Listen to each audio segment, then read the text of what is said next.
Hello everyone, welcome to Talking 2-Year-Old at Timeform. That's the snappy title I'm giving this. On the eve of Royal Ascot, I'm Jamie Lynch. You know about my particular limitation so far. But this fella you know also, David Johnson, he's our flat editor, but more primarily he's a 2-year-old handicapper, and that's perfect for our assessment of these 2-year-olds in a bit of a framework of where they're at now and what we're expecting of certain horses. The reason why 2-year-olds are so important at Royal Ascot is because 1/5 of the Royal Ascot races in the whole week are 2-year-old races. I often think that we should have a 2-year-old day where you just let them all run in one day. Yeah, I mean, you'd learn a lot, and also, it would bring in a fair about time comparisons and stuff that would certainly do something for the likes of me, that likes to crunch the numbers in that kind of way, definitely. What about rather than just one day, we just have one race where we let about 62-year-olds just go up the track and see who's who? I think that's called the good old days, isn't it? But we're going to start off with still the headline act amongst the 2-year-olds in Europe, and that is Sergei Prokofiev. We'll talk about the ins and outs of his rating and where it fits in with others. But it's clear from somewhere else, John, that he has been the number one at Ballydoyle with Royal Ascot in mind. Yeah, I think so. We see it so often, don't we? An OBrien Davies Son that isn't quite the finished article there, but second time out we see that big improvement. Third time out, you just see them roll on, and that's what Sergei Prokofiev has done. He's 2 from 3. His form's there. He's useful already. He looks a smart prospect, and I think he's rated 106p. That wouldn't be good enough to win a typical Coventry, but we always have the case coming into these meetings. We talk about ratings, not just what they've done, but it's what they're going to do. And obviously Eddie O'Brien's record in the Coventry in particular, I think he's won it 8 times. He always has to be, the first place that you begin to look. And one of those was Caravaggio recently, wasn't it? And I think why that's significant is that Sergei Prokofiev started in that same Dundalk race back in early April, so it's pretty clear how they can identify which is the Royal Ascot material back then and sort of frame a plan that gets them to Royal Ascot with plenty or some experience under the belt. Yeah, and bred along similar lines as well, isn't he? He's another one of the scat daddies that obviously we know all about their record at Royal Ascot and how quick they are, and just a shame obviously that he's no longer with us. Sorry, we're just laughing at the voice there. Right, so for probably the last couple of months, Sergei Prokofiev has been the number one on the hit list for the Coventry, and then that has suddenly changed in the last 6 weeks or so when John Gosden had a look around the stable and said, what's those two over there? And it turns out that they're both potentially shooting stars. We're talking about Calyx, we're talking firstly about Legends of War. Let's discuss him first because he came along first chronologically. How good was what he did at Yarmouth? It was very good. I think we've got him rated 103 with the large P. Again, it's sort of putting 2 and 2 together and hopefully getting 4 rather than something else, in that it was relatively steadily run in the early stages, but it was a fast finish, and it was really impressive how he could put the distance between himself and the place horses in the closing stages. He's had only one run, which obviously, as you've touched upon, is a bit of an issue when it comes to Royal Ascot 2-year-olds. Are they ready for it? But do you sometimes think that a horse who came from the breeze-ups like he did might be a bit more ready and able for this? Well, it certainly is a case, isn't it? Like you say, anything that's at the breeze-ups is usually that bit more forward, particularly one like Legends of War, who I think was the most expensive of all of them at the Craven breeze-ups. Yeah. Presumably, I mean, they don't publish the times, do they? But the fact that he got, he fetched as much as what he did certainly suggests that he was impressing the clockers as much as anybody else at the sale. So it's obviously quite tricky to assess. You've got standards, you've got sectional times to help you. When it comes to once raced wide margin winners, and we've got another one, John Gosden, took the wraps off another big one, Calyx, who has an even bigger figure first time out than what Legends of War did at Yarmouth. Tell us a little bit about what went into arriving at his figure, which actually puts him top of the tree amongst the 2-year-old colts.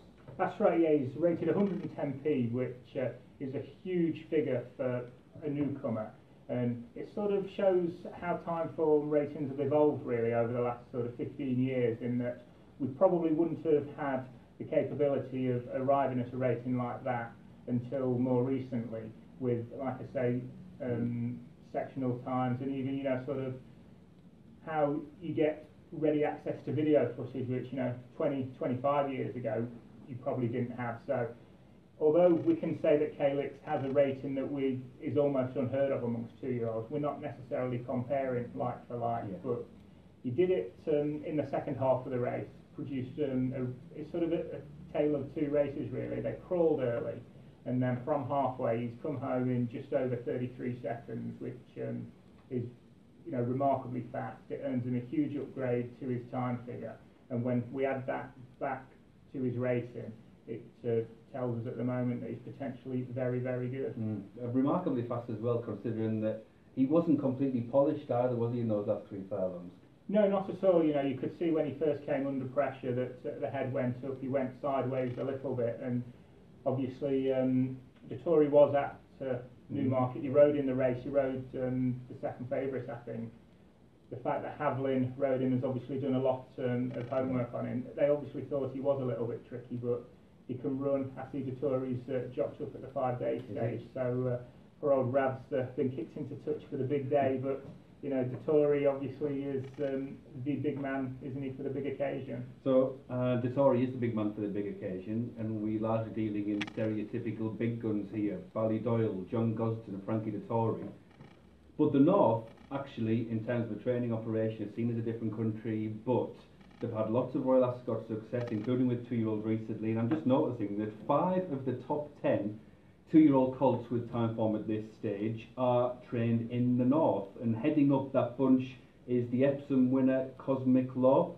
What did you feel about Epsom, because it was quite tricky to assess in terms of how the races were developing and the ground that went into it that day? Yeah, well, coming into it, it looked a really weak renewal of the Woodcut, but obviously, you know, this is what we say about 2-year-olds, you learn so much with just one run, and coming out of it, Cosmic Law all of a sudden looks an above average winner of that race. He won it easily, it was about 6 lengths, I think. The time figure was pretty good. We took a positive view of that. I mean, the slight issue with that is it was the first race on softish ground, and he might have just had that fresher ground than others, but having said that, he also obviously didn't come over to the far side like they did later in the day, so it's a little bit tricky trusting it completely, but in terms of what we saw, he's certainly well worth his place in the Coventry. Yeah, and we talk about legacy as well. Scat Daddy no longer with us, but his sons are already stood and are already producing horses like Cosmic Law, because his sire is No Nay Never, and Royal Ascot winning son, wasn't he, the Norfolk? Or Scat Daddy. Other horses from the North to mention, well, there's a horse called Blown by Wind, who represents a reference point for a lot of the 2-year-old form, and he was he 4th in the National Stakes? It was won by Timothy's Vintage Brute. Is that form, with a bunched finish, collectively going to be appointed to the Norfolk, do we think? I think it looks like pretty much most of them are going to end up turning up there, but like you say, you know, the key thing there is the bunch finish, and it does just make you wonder, is there actually a genuine star in there? Is there going to be one of them that could come forward and find that £8 or £9 perhaps? Interestingly, you know, it was at Sandown. We tend to see how there can be a track bias at play there. I think it was actually Blown by Wind. He was sort of more towards the middle of the track and finished strongly, whereas some of the others, they were right on the speed, right on the rail, so they probably had a little bit of an advantage there. So it'd just be interesting to see whether that form actually stands up, or whether we do see it sort of turned around a little bit at Ascot. And talking of Blown by Wind, this is essentially a complementary piece to the article that you've already written. It's on the website already, charting out a lot of the 2-year-olds. And in amongst the under the radar 2-year-olds is a horse called Emiratianna. And just explain to us how, even though that just had one race early on at Windsor, how we get a feeling that actually this might be a little bit underrated, at least by the market. Yeah, well, I think it's as much the unknown factor in that it's obviously just had the one run. It was in a relatively smallish race. And I mean, the key thing is it was what he did on the day that makes him underrated. We've taken a positive view based on what some of the horses that have come out of that race have done. We've seen that Blown by Wind is pretty much listed standard. Now, he was giving Emiratianna weight that day, but given how far Emiratianna beat him, he still comes out the better horse. So a rating of 103p. Sort of, we've got a lot of strength and depth of these 2-year-olds, and Emiratianna looks at another one that's going to be very interesting. And we don't know exactly which race Emiratianna is going for at this specific stage when we're recording this, because there's the Norfolk, there's the Coventry, he's even eligible for the Cheshire, although we wouldn't think that is going to be in play. So we talk about horses being hard to assess at this stage, naturally so, because they've had just 1 or 2 runs, and we talk about the North being a different country. Well, we have actually got a different country involved, and have had so at Royal Ascot for many years now, because the different dimension, it's almost a one-man dimension, is the Wesley Ward team of 2-year-old juggernauts that he brings across. We always try and judge each horse or each case in its merits, but it's hard to talk about these Wesley Ward 2-year-olds without sort of bunching them collectively. So what's the general approach that we can take, or the history tells us about the Wesley Ward 2-year-olds that he brings across? Just see one of them and bang a big figure on them. No, it's a lot of them, they do sort of come with similar profiles. They make the debuts on the dirt, then they do a lot of homework on the turf, I think at Keeneland, and it's as much as what they're doing in those workouts on the turf, I think, is where their pecking order sort of begins to develop. So it is quite difficult when you're trying to assess them, when, like I say, they're coming from the dirt, or they just don't have a huge amount of experience as well. Yeah, and one of the interesting things about Wes Ward that I noticed from your article is that we've got the Coventry, we've got the Albany over 6 furlongs, but there is a discrepancy between the 6 furlongs and 5 furlong races when it comes to Wes Ward's results. Yeah, definitely. I mean, he does tend to have more bullets to fire at the 5 furlong races, but it's definitely a factor that they do better in the 5 furlong races, and you're sort of asking yourself why that is, and they're so well trained in what they do. The gates open, they're out so fast, they're up there, they've got loads of speed, and they're sort of essentially run and jump kind of horses, or jump and run, I should say. And it's a case of get them out, get them into full speed, and see how long they can keep galloping. We've seen some of them, they just keep galloping and galloping. Yeah. We'll see how they get on this year. And Fillies does seem to be at the head of the queue for him this year, because he's got Our Passion, who's a filly who's running in the Windsor Castle. He's got Shang, who's a filly who's due to turn up in the Norfolk. Those two going against the boys. And yeah, I suppose you take that as a positive for their chances, but also Chelsea Cloisters, who is the headline act for him in the Queen Mary, which he's won 3 times, as you said. One issue for him is that we seem to have quite a bit of strength in depth amongst the British and Irish 6 furlong and 5 furlong sprinters so far, and that includes the Irish form in particular. Yeah, it does. Obviously, we talk about Aidan O'Brien, and I guess with his 2-year-olds, the fillies are something of a weak link, certainly in compared to what he's done with the colts. And I think we're looking this year, Fairyland, she's probably his number 1 at the minute, but that could all change. I think there's another one in there, you'll know her better than me. I can't even recall her name, but yeah. I probably will know it by the end of Royal Ascot. She's got that kind of vibe about her. Yeah, I suspect that Just Wonderful is a filly who we'll be hearing a lot more about in the months ahead. I reported on both those races at the Curragh that day. With Fairyland, it's really interesting, her figure. It doesn't make her at the top of the tree for the filly. It doesn't even make her in the top 3 or 4.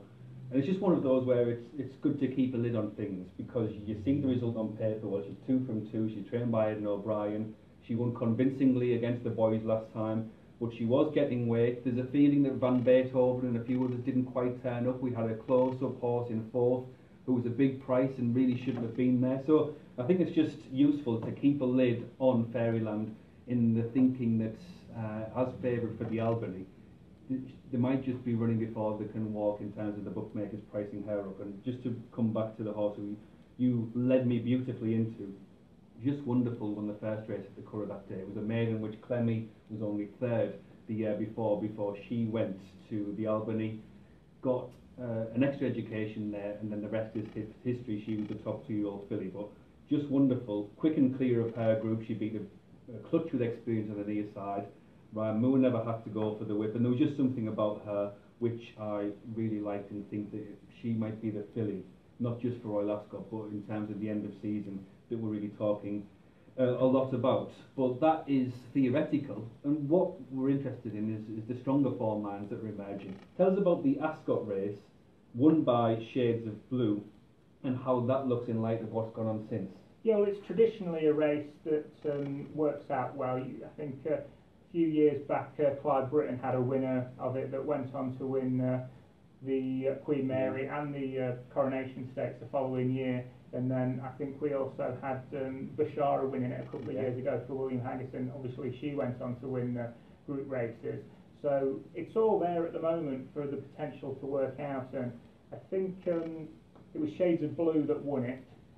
Queen of Bermuda was second, and Come On Leicester I think was third. And it's just worked out really well. Queen of Bermuda has won both her races since. Come On Leicester, she won at Windsor on her next start. And we're sort of reading between the lines a bit with Shades of Blue, thinking that she's obviously not come out since then, but given how well this race is working out, we're expecting that she is going to boost it. And obviously Clive Cox knows all about winning the Queen Mary, having won it with Heartache last year. Yeah, and because of how that form's working out, Shades of Blue is taking with her to Royal Ascot a bigger figure than Heartache packed on the back of her backwind. So we've talked generally about a lot of the higher profile, higher radar 2-year-olds from America and from Britain and Ireland, but we haven't yet mentioned the top of the shop amongst the fillies. And we've talked about 100 being a barrier for first time out horses. It's unusual for a filly to run above 100 first time out, as Natalie's Joy did for Mark Johnston at Goodwood. What was the reasons why she clocked so big a Timeform rating? The key thing is the time figure as much as anything. You know, when you're looking at these 2-year-olds, they're winning by wide margins, you're looking for extra dimensions that's going to inform the rating. You know, you're just looking for that extra little bit of information that's going to help you along. And we often, the first port of call is the clock, and the time figure that she recorded was extraordinary. Huge, like I say, for a 2-year-old, and she just missed out on the 2-year-old course record, which for a debut in May, when you consider, you know, that the course record was set, I think, at their glorious meeting by Bakir when he won, probably it would have been the Richmond, I think. So, you know, she's already running at that kind of level that suggests she's group class, and again, I think she is just really under the radar for what she's achieved, being that she's only had the one run, and why, you know, Mark Johnston is hardly, you know, the small man, but in terms of, you know, he's not John Gosden, he's not Aidan O'Brien, so perhaps that's why, you know, we haven't heard that much from him. Like main edition, another Mark Johnston 2-year-olds, once they're out and they're up and running, but I think he's almost purposefully wrapped her up a little bit, thinking that she did something unusual at Goodwood and that he is going to be a principal player for her. So that's the general roundup for the 2-year-olds. I hope we've taught you something, I hope you've learned something. Calyx is top of the crop so far, unusual for a 2-year-old first time out to run to the figure he did. Equally unusual for Natalie's Joy as a filly to run to 103p on a first start at Goodwood, all explained by Jono. Have a great week, and it's not just about this week, it's about the rest of the season with these exciting 2-year-olds.